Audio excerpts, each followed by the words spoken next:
This is Holy Cross Mock for Component 2, and this is Mock 4. And question 3.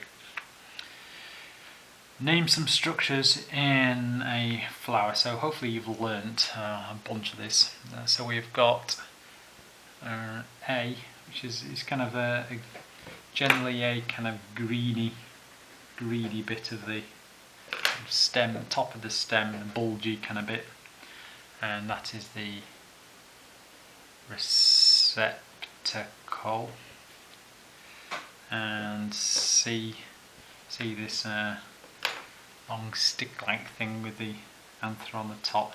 So it's just learning some names, and that's a filament. And you've drawn these in class. You've looked at anthers. You've looked at a cross-section of an anther, and you might have had the filament in part of that as well. Use the letters. So bold, use the letters. They obviously think you're not going to use the letters. So we just, from the ones available, structure or S, structures. So everything that makes up the carpel. Well, the carpel is this female part of the structure. So everything there. So E, G and H, and you could possibly include B there as well. So E, G, H, and B's inside, so well I'm going to write B as well. It actually gave you the mark for EGH or EGHB. Make up the stamen. Well, we just talked about that. So the stamen is this male part, which is the anther and the filament. So C and D there. Would be absent and wind pollinated. Well, like a grass. So a grass wouldn't have bright attractive flowers. So with petals and things. So we're looking at F there. The structures, so there's got to be more than one, in which meiosis takes place. Well, meiosis, if you remember from the last question, produces gametes. So where are the gametes? Well, when you drew a cross-section through this anther, it kind of looked something like that. And the gametes were forming in these sort of areas. So that's in the anther, so we're going to have D. But there's females as well, so you'd be tempted to forget about, well, there's a female gamete forming. So B is showing you there where those are. Part C, bizarre sort of question. They're putting a bag around, not this particular one, but it's whatever the flower of a cactus is, they're putting a bag around it. Seed propagation, well, what a weird word. Propagation, which means, how do you explain it?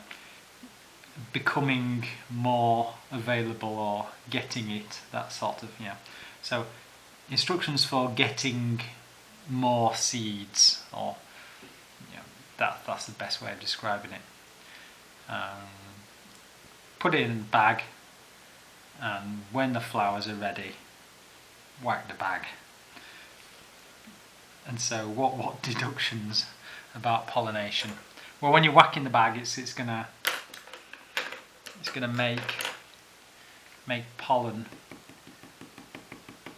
dislodge from these anthers, and maybe some will land on on that part of the carpel, on the female part.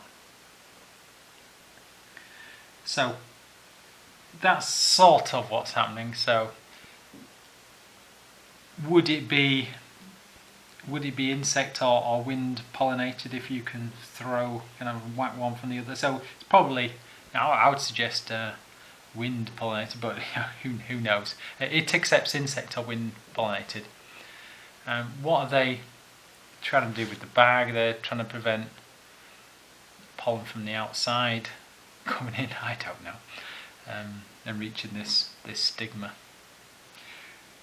Possibly a more sensible option with the bag is that they are self-pollinating this, and dislodging the pollen and self-pollinating that way. That's what I'm going to go as my favourite answer.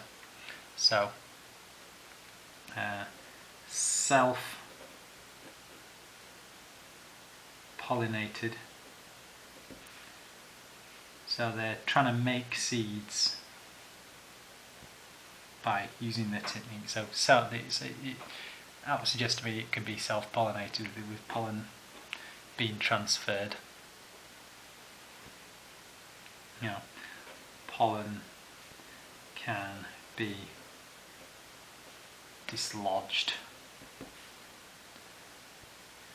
from the anther, which goes to the stigma.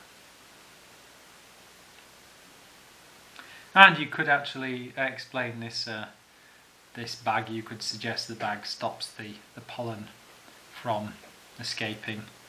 So the bag stops pollen from escaping. But really, any other sensible answer to this we'll probably accept. Anything about details of insect, or wind pollination, pollen reaching the stigma, that sort of thing. But a bizarre little question to end those 9 marks. But certainly the first 6 should have been dead certs.